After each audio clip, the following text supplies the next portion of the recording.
Nobel బహుమతుల చరిత్ర 1895లో Alfred Nobel తన చివరి వీలునామాపై సంతకం చేయడంతో ప్రారంభమైంది.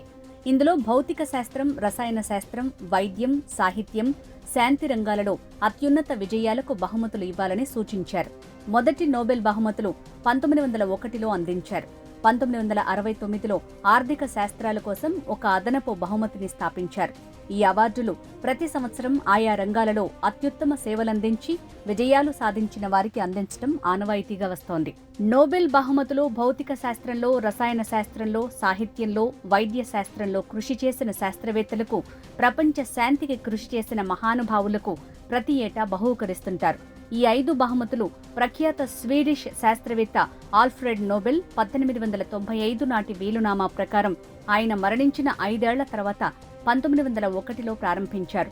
ఆల్ఫ్రెడ్ నోబెల్ గౌరవార్థం ఆర్థిక శాస్త్ర బహుమతి మటుకు 1969 నుంచి బ్యాంక్ ఆఫ్ స్వీడన్ ద్వారా ఇస్తున్నారు.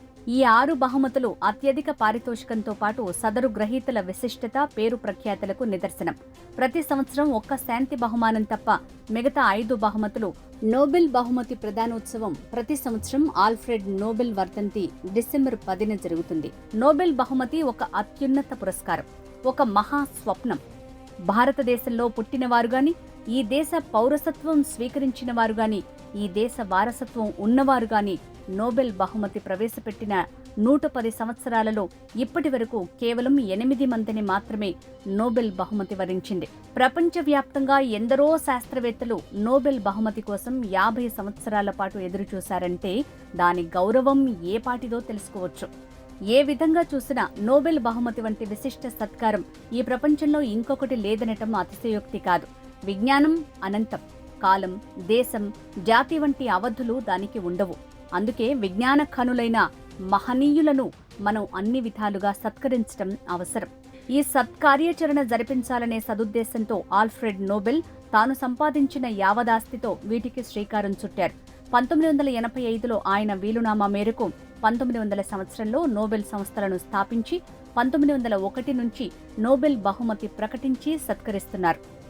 ప్రతి సంవత్సరం జాతి, మత, ప్రాంత వివక్ష లేకుండా మానవజాతి మేలు కోసం మహత్తరమైన కృషి చేసిన వారికి ఆ పురస్కారాలు ఇస్తారు. ఆల్ఫ్రెడ్ నోబెల్ అనే స్వీడిష్ శాస్త్రవేత్త తన వీలునామాలో తన $90 లక్షల విలువైన ఆస్తుల నుంచి వచ్చే ఆదాయం నుంచి ప్రతి సంవత్సరం 5 రంగాలలో బహుమతులను ఏర్పాటు చేయాలని నిర్దేశించారు. భౌతిక, రసాయన, వైద్య శాస్త్రాలు, సాహిత్య రంగాలతో పాటు అంతర్జాతీయ రంగంలో శాంతి స్థాపనకు విశిష్ట సేవ చేసిన వారికి ఈ బహుమతులు ఇవ్వాలని ఆల్ఫ్రెడ్ నోబెల్ తన విల్లులో ప్రతిపాదించారు.